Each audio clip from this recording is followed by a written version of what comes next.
तो हेलो दोस्तों, आज मैं जापानीज हॉरर एक्शन मूवी को एक्सप्लेन करने वाला हूँ। ज्यादातर पसंद नहीं आते, लेकिन आज जिस मूवी को मैं एक्सप्लेन करने वाला हूँ, इसकी कहानी इतनी शॉकिंग और इतनी सस्पेंस से भरी पड़ी है जो हर बार आपको एक नई उलझन में डाल देगी। इसकी कहानी बहुत कंफ्यूजिंग है, लेकिन एंडिंग तक आप सब कुछ समझ जाएंगे। तो मूवी के शुरुआत में हमें एक स्कूल बस दिखाई जाती है जिसमें हाई स्कूल की गर्ल्स का ग्रुप स्कूल ट्रिप पे जा रहा होता है। सारी गर्ल्स ट्रिप पर जाने की बात से बहुत खुश थी और आपस में पिल्लो फाइट कर रही थी। उसी बस में हमें एक मित्सुको नामक लड़की दिखती है जो शांति से बैठकर पोएम लिख रही थी, जिस वजह से कुछ लड़कियां उसका मजाक बनाते हुए उसकी बुक को खींचने लगती हैं, जिससे मित्सुको के हाथों से पेन नीचे गिर जाता है। उसे उठाने के लिए मित्सुको नीचे झुकती है और तभी अचानक तेज हवा चलने लगती है, जहां इनके आगे चल रही बस के 2 टुकड़े हो जाते हैं। ये लोग कुछ समझ पाते कि तभी वो हवा इनकी बस को भी बीच में से अलग कर देती है, जिससे सारे लोग कट कर मारे जाते हैं। लेकिन मित्सुको झुकी होने के कारण बच जाती है। अपने सामने कटी हुई लाशें देखकर मित्सुको अंदर से कांप जाती है। वो समझ ही नहीं पाती कि हुआ क्या है, लेकिन वो हवा वापस उसकी ओर आने लगती है, पर मित्सुको फिर एक बार बच जाती है। यह देखकर मित्सुको डर गई थी। वो अपनी जान बचाने के लिए बस से उतरकर भागने लगती है। आगे जाकर उसे रास्ते में कुछ लड़कियां दिखती हैं। मित्सुको उन्हें चिल्लाते हुए वार्न करती है, लेकिन वो लड़कियां कुछ समझ नहीं पाती। मित्सुको किसी तरह एक लड़की को बचा लेती है, लेकिन बाकी लड़कियां बुरी तरह मारी जाती हैं। यह देखकर वो लड़की भी कुछ समझ नहीं पाती और बहुत डर जाती है। तभी आगे से कुछ लड़कियों का ग्रुप साइकिलिंग करते हुए आ रहा था। उन्हें रोकने के लिए वो लड़की आगे बढ़ती है, लेकिन वो तेज हवा उस ग्रुप के साथ उस लड़की को भी काट देती है। जिसके बाद मित्सुको जंगल के रास्ते भागती है, जहां वो एक नदी के पास पहुंचती है। वहां पर भी कई सारे लोग कटे पड़े हुए थे। मित्सुको खुद को संभालते हुए आगे बढ़ती है और अपने ऊपर लगे खून को साफ करती है और खून से भरे अपने कपड़े निकालकर वहां रखी किसी लड़की की यूनिफॉर्म पहन लेती है। फिर आगे बढ़ने लगती है। जंगल से बाहर निकलकर वो एक दूसरे हाई स्कूल में पहुंच जाती है, जहां स्टूडेंट गर्ल्स स्कूल में जा रही थी। तब उस स्कूल की लड़कियां मित्सुको को पहचान लेती हैं और उसे नाम से भी बुलाती हैं। यह देखकर मित्सुको बहुत हैरान होती है, क्योंकि मित्सुको इन्हें नहीं जानती थी। लेकिन मित्सुको अकी नामक लड़की को पहचान लेती है, क्योंकि वो उसकी बचपन की दोस्त थी। अकी उसके साथ नॉर्मल बिहेव करती है, जैसे कि उनका रोज का मिलना जुलना हो। अकी उसे स्कूल में चलने के लिए कहती है, जिससे मित्सुको को कुछ समझ नहीं आता, क्योंकि उन दोनों का स्कूल अलग अलग था। लेकिन अकी उसे यकीन दिलाती है कि वो इसी स्कूल में उसके साथ पढ़ती है। मित्सुको को अभी भी कुछ समझ नहीं आ रहा था। वो कुछ नहीं कहती और अकी के साथ जाने लगती है। इस दौरान हम लोगों को यह भी पता चलता है कि मित्सुको और अकी लेस्बियंस थी and they both love each other. तभी एक हवा का झोंका आता है, जिससे मित्सुको बहुत डर जाती है, क्योंकि उसे लगता है कि वो हवा सबको काट देगी, पर ऐसा कुछ भी नहीं होता। एक ही उसे संभालती है और कहती है कि वो उसके साथ इसी स्कूल में पढ़ती है। मित्सुको सारी बात आकी को बताती है, जिस पर आकी कहती है कि यह तुम्हारा एक बुरा सपना था। मित्सुको को यकीन दिलाने के लिए आकी उसे लेकर खिड़की के पास जाती है और उसे समझाती है कि ऐसा कुछ भी नहीं है जैसा तुम समझ रही हो, जिस पर मित्सुको को भी यकीन हो जाता है कि यह उसका बुरा सपना था। जिसके बाद आकी उसे लेकर स्कूल के अंदर जाती है, जहां आकी उनकी 2 दोस्त सर और ताइको से मिलाती है और हमें पता चलता है कि मित्सुको और आकी के लेस्बियंस होने के बारे में इन दोनों को भी पता था। उसके बाद ये लोग क्लास बंक करके झील के पास घूमने जाती हैं। तब मित्सुको अपने सपने के बारे में ताइको और सूर को बताती है, जिस पर ताइको कहती है कि यह सपना सच भी हो सकता है। तुम्हारे साथ किसी दूसरे यूनिवर्स में यह चीज हुई होगी। सूर कहती है कि उसने इसके बारे में पढ़ा है। उसका कहना था कि हमारी दुनिया जैसी और कई सारी दुनिया मौजूद है, जहां हमारे वेरिएंट्स होते हैं। हमारी दुनिया से उनकी दुनिया अपोजिट होती है। सूर एक पत्थर झील में फेंकती है और कहती है कि मैंने यहाँ पत्थर फेंका है, लेकिन दूसरी दुनिया में मैंने ऐसा ना किया हो। तभी झील से एक मगरमच्छ बाहर आता है और ताइको पर हमला कर देता है, जिससे वहां खून की धारा बहने लगती है। लेकिन यह सिर्फ सुर की इमेजिनेशन। सुर कहती है कि इस दुनिया में मेरे साथ कुछ नहीं हुआ, लेकिन दूसरी दुनिया में बहुत कुछ हुआ होगा। तभी उनके पीछे अचानक एक पिल्लो और चादर आती है। ये लोग उस पिल्लो से खेलने लगती हैं। सुर उसे एक फेदर से एग्जाम्पल देती है कि ये फेदर जहां भी गिरेगा वो पहले से किस्मत में लिखा जा चुका है। उसे हम नहीं बदल सकते, लेकिन हम अगर ऐसी अनएक्सपेक्टेड चीज करें जो किस्मत से अलग हो तो उसे बदला जा सकता है। इसके बाद ये लोग वापस स्कूल आ जाते हैं और अपनी अगली क्लास में बैठ जाते हैं। तभी मित्सुको को नीचे एक पिल्लो दिखता है, जिसे उठाकर मित्सुको उसे आकी की तरफ फेंक देती है। लेकिन तभी क्लास टीचर मशीन गन से सारे स्टूडेंट्स को मारने लगती है, क्योंकि उन्होंने क्लास बंक किया था। वो टीचर मित्सुको की तरफ बढ़ने लगती है, लेकिन तब तक सुर और ताइको उसे लेकर वहां से भागने लगती हैं और जाकर लैब में छुप जाती है।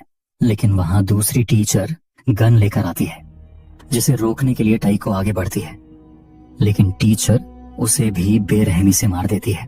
उसकी ऐसी हालत देख सुर और मित्सुको वहां से भागने लगती है, पर टीचर सुर को भी निपटा देती है। अब मित्सुको बची हुई बाकी लड़कियों के साथ स्कूल से भागने लगती है, लेकिन टीचर अभी भी ऊपर से स्टूडेंट्स पर फायरिंग कर रही थी। ऐसा लग रहा था जैसे कोई वीडियो गेम चल रहा हो। भागते हुए एक लड़की मित्सुको से कहती है कि तुम्हें याद करना होगा कि यह सब क्यों हो रहा है। मित्सुको बची हुई लड़कियों के साथ स्कूल के बाहर आती है, लेकिन तभी वो हवा आकर उन बाकी लड़कियों को काट देती है, जिससे मित्सुको डरकर वहां से भागने लगती है। वो भागकर भीड़ भाड़ वाली जगह पर आती है और एक पुलिस ऑफिसर से उस हवा के बारे में बताती है, लेकिन अब वो हवा फिर से गायब हो चुकी थी। वो पुलिस ऑफिसर उसे शांत करती है और उसे काइको नाम से पुकारती है और उसे आईना दिखाकर हंसते हुए कहती है कि तुम स्कूल यूनिफॉर्म में क्यों हो। मित्सुको अपना चेहरा आईने में देखकर बहुत डर जाती है, क्योंकि उसका चेहरा बदल चुका था। वो एक एडल्ट गर्ल बन चुकी थी। उस पुलिस ऑफिसर का नाम ताइको होता है। ताइको उसकी बेस्ट फ्रेंड थी। ताइको उसे लगता है कि वो उसके साथ प्रैंक कर रही है, क्योंकि आज काइको की मतलब मित्सुको की शादी थी। हम उसे मित्सुको नाम से ही पुकारेंगे ताकि कंफ्यूजन ना हो। ताइको उसे शादी के लिए ले जाने लगती है। वहां पहुंचने पर सारे लोग उसे देखकर बहुत खुश होते हैं, लेकिन मित्सुको बहुत घबराई हुई होती है, क्योंकि उसे कुछ समझ नहीं आ रहा था। लेकिन जब ताइको उसे लेकर ड्रेसिंग रूम में जाती है तो मित्सुको को वहां आकी दिखती है, वही आकी जो स्कूल में उसके सामने मर गई थी। मित्सुको उसे पूछती है कि यह सब क्या हो रहा है, लेकिन आकी उसे शांत करती है और बाकी लड़कियों को बाहर भेजती है। जिसके बाद आकी उसे कहती है कि घबराओ मत, सब ठीक है। मित्सुको पूछती है कि मैं कौन हूँ। आकी कहती है तुम ही मित्सुको हो और तुम ही काइको हो। अब तुम्हारी शादी है, पर तुम्हें घबराना नहीं है। लेकिन मित्सुको कहती है कि मैं वास्तव में हूँ कौन और यह सब क्या चल रहा है। पर आकी उसे कहती है कि यह लंबी कहानी है, मैं तुम्हें अभी नहीं बता पाऊंगी, क्योंकि वो हमें देख रहा है। मैं जैसे कहती हूँ वैसे करो। मित्सुको भी उसकी बात मानती है, जिसके बाद आकी उसे तैयार करके शादी में जाने के लिए कहती है। तभी कुछ लड़कियां आकर उसका मजाक बनाती हैं, लेकिन आकी उन्हें बहुत ब्रूटल तरीके से मार देती है और मित्सुको को कांच की टूटी बोतल देकर शादी में जाने के लिए कहती है। मित्सुको कुछ समझ नहीं पाती, लेकिन वो ऐसा ही करती है। मित्सुको के आते ही सारे लोग उसका धूमधाम से स्वागत करने लगते हैं, लेकिन जैसे जैसे मित्सुको आगे बढ़ रही थी वैसे सारे लोग अजीबोगरीब हरकतें करने लगते हैं। वहां स्टेज पर एक ताबूत रखा हुआ था, जिसे खोलने के लिए सारे लोग मित्सुको को आगे धकेल रहे थे।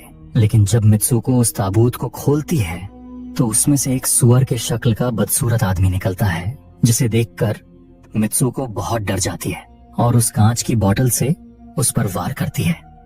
मित्सुको गुस्से में उन बाकी कुछ लड़कियों को भी मार देती है। तभी वहां आकी आकर उसे ले जाने लगती है, लेकिन उनके आगे आ जाती हैं वो दो टीचर, जिससे बचकर मित्सुको भाग आई थी। पर ये दोनों उनसे लड़कर दो हिस्सों में कट जाती है और उसके पीछे एक रास्ता खुल जाता है। मित्सुको हिम्मत करके उसके अंदर चली जाती है और अब वो पहुंच गई थी मेंस की दुनिया में, जहां मित्सुको को एक वीडियो गेम का पोस्टर दिखता है, जिसमें 3 कैरेक्टर्स छपे हुए थे, मित्सुको, काइको और इजुमी। इसे देखकर मित्सुको शॉक रह जाती है। तभी मित्सुको के पास एक लड़का आता है और उसे बताता है कि तुम फ्यूचर में हो, जिसे सुनकर मित्सुको वहीं बेहोश हो जाती है। इसके बाद जब उसकी आंखें खुलती हैं तो वो खुद को एक अजीब सी जगह पर पाती है। वहां मित्सुको को कुछ लोगों की मूर्तियां दिखती हैं और वो लोग वही थे जिनसे वो उस फिक्शनल दुनिया में मिली थी। मित्सुको आगे बढ़ती है और अब होता है सबसे बड़ा खुलासा। मित्सुको को वहां एक बूढ़ा आदमी दिखता है जो वीडियो गेम खेल रहा होता है और उस वीडियो गेम में वही सीन होते हैं जो मित्सुको के साथ हुए थे। उस गेम में वही 3 कैरेक्टर्स होते हैं, मित्सुको, काइको और इजुमी, जिन्हें ये बूढ़ा आदमी कंट्रोल करके खेल रहा था। इसके बाद वो बूढ़ा आदमी मित्सुको को सच्चाई बताता है। वो कहता है कि तुम्हारी मौत कब की हो चुकी है। उसने मित्सुको और उसके दोस्तों का डीएनए इस्तेमाल करके ये वीडियो गेम बनाया था और वही इन्हें कंट्रोल कर रहा था। ये देखकर मित्सुको को शॉक लग जाता है। तभी वहां एक लड़का आता है जो दिखने में उस बूढ़े आदमी का यंगर वर्जन लग रहा था। वो आदमी उसे अपने पास बुलाता है। वो बूढ़ा आदमी कहता है कि जाओ, यही तुम्हारा आखिरी पड़ाव है। मित्सुको आगे बढ़ने लगती है, लेकिन तभी मित्सुको को सुर की वो बात याद आती है जहां सुर ने उसे कहा था कि अगर तुम्हें अपना फ्यूचर बदलना है तो तुम्हें ऐसी अनएक्सपेक्टेड चीज करनी होगी जिसे किसी ने भी नहीं सोचा होगा। जिससे मित्सुको समझ जाती है कि उसे क्या करना है। वो जाकर उस लड़के को मारने लगती है और कहती है, हमारे साथ खिलौने की तरह खेलना बंद करो, इसे रोको और हमें आजाद करो। ये कहकर मित्सुको उस बूढ़े आदमी की छड़ी लेकर उसे अपने पेट में घुसा देती है और वहीं पर उसकी मौत हो जाती है, जिससे वो बूढ़ा आदमी चिल्लाने लगता है क्योंकि उसके लिए यह चीज अनएक्सपेक्टेड थी। मित्सुको अपनी मौत के बाद वापस गेम की शुरुआत में, मतलब उस बस में पहुंच जाती है जहां फिर एक बार उसका पेन नीचे गिर जाता है। लेकिन मित्सुको को पता था कि उसे क्या करना है। वो उस पेन को उठाकर अपने पेट में घुसा देती है, जिससे उसकी मौत हो जाती है। वही गेम की वो 2 कैरेक्टर्स काइको और इजुमी भी अपनी जान ले लेती हैं, जिस वजह से इस गेम का अंत हो जाता है। इसके बाद हम मित्सुको को बर्फ पर लेटी हुई देखते हैं, जहां मित्सुको अब आजाद थी। आई नो, ये मूवी आपके लिए थोड़ी कंफ्यूजिंग थी। दरअसल ये मूवी जापानीज कल्चर और वहां के लोगों के विचारों को दर्शाती है, जहां कैसे सोसाइटी के लोग लेस्बियंस को एक्सेप्ट नहीं करती और उन्हें बाकी लोगों से हमेशा अलग माना जाता है। और यही हमें मूवी के कई सीन से समझाया गया है, जैसे सोसाइटी लेस्बियंस विमेन को कैसे शादी के लिए प्रेशराइज्ड करती है, बिना यह सोचे कि उनके लिए ये एक बुरे सपने की तरह है। उनके टैलेंटेड होकर भी सोसाइटी उन्हें रोकने में लगी है। और उस एंडिंग वाले पार्ट से हमें दिखाया गया है कि कैसे आदमी विमेन को कंट्रोल करता है और आखिरकार विमेन को उनकी बात माननी पड़ती है। इसलिए हमें वीडियो गेम की दुनिया में सिर्फ विमेन दिखाई गई थी और जैसे मित्सुको को ना चाहकर भी अकी को अपने हाथों से ही मारना पड़ता है, जिससे हमें समझाया गया है कि कैसे उन विमेन को सोसाइटी की वजह से अपनी फीलिंग्स को मारना पड़ता है और लास्ट में वो तंग आकर गिव अप कर देती हैं। और इसी के साथ मूवी खत्म हो जाती है। अगर आपको ये मूवी पसंद आई है तो वीडियो को लाइक करके चैनल को सब्सक्राइब कर देना और वीडियो कैसे लगा कमेंट में भी बता देना। हम मिलते हैं ऐसे ही किसी इंटरेस्टिंग मूवी के साथ। तब तक के लिए बाय बाय। बाहर आकर भी इनके पीछे कोई लगा होता है, इसलिए आकी मित्सुको को भागने के लिए कहती है। मित्सुको ऐसा ही करती है। मित्सुको अपनी जान बचाकर वहां से भागने लगती है, जहां उसे रास्ते में एक लड़की मिलती है जो अब उसे इजुमी नाम से पुकारती है। मित्सुको कंफ्यूज हो जाती है और आईने में जाकर खुद को देखती है तो उसकी शक्ल फिर से दूसरी लड़की में बदल गई थी और इस बार उसका आउटफिट मैराथन वाले कपड़ों में बदल गया था। बाकी लड़कियां उसे इजुमी करके बुलाती हैं और उसे अपने साथ लेकर रेस में भागने लगती हैं। मित्सुको भी बिना कुछ कहे भागने लगती है। तब उस दौरान सारी पब्लिक उसे चीयर कर रही थी, लेकिन तभी हम देखते हैं कि मित्सुको के पीछे वो सुअर के शक्ल का आदमी और वो टीचर भी आ रही थी। तभी मित्सुको के पास आकी आती है और उसे दूसरी डायरेक्शन में भागने के लिए कहती है। मित्सुको ऐसा ही करती है और भागते हुए किसी सुनसान वाली जगह में पहुंच जाती है। तभी मित्सुको को वहां कुछ स्टूडेंट्स गर्ल्स दिखाई देती हैं, जिसमें से एक लड़की उसे चाकू दिखाते हुए कहती है कि तुम्हें मरना होगा क्योंकि तुम्हारे कारण सब मर रहे हैं।